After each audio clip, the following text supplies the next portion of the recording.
Hi friends, welcome to my channel.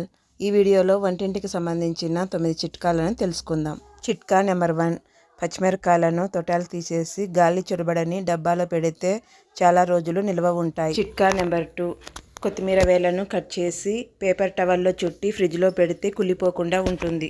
చిట్కా number 3, కూరల్లో ఉప్పు ఎక్కువైతే ఒక ఉడికించిన బంగాళాదుంపను లేదా గోధుమ పిండి ముద్దను వేస్తే అది అదనపు ఉప్పును పీల్చుకుంటుంది. చిట్కా నెంబర్ 4, పప్పు త్వరగా ఉడకాలంటే అందులో 1 స్పూన్ నూనె కానీ నెయ్యి కానీ వేయండి. దీనివల్ల పప్పు త్వరగా ఉడకడమే కాకుండా పొంగకుండా ఉంటుంది.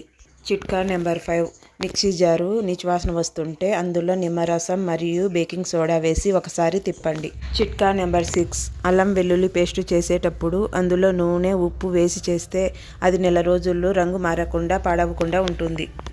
చిట్కా నెంబర్ 7, ఉల్లిపాయలు వెల్లుల్లి కోసిన తర్వాత చేతులు వాసన వస్తుంటే చేతులను స్టీల్ పాత్రకు రుద్ది ఆ తర్వాత నీళ్ళతో కడగండి. చిట్కా నెంబర్ 8, దోశ పిండిలో మెంతులు కానీ ఉడికించిన అన్నం కానీ కలిపి రుబ్బితే దోశలు క్రిస్పీగా వస్తాయి. చిట్కా నెంబర్ 9, ఇడ్లీ పిండి కలిపేటప్పుడు అందులో సగ్గు బియ్యం పొడి కలిపితే ఇడ్లీలు మెత్తగా మల్లెపూల్లాగా వస్తాయి.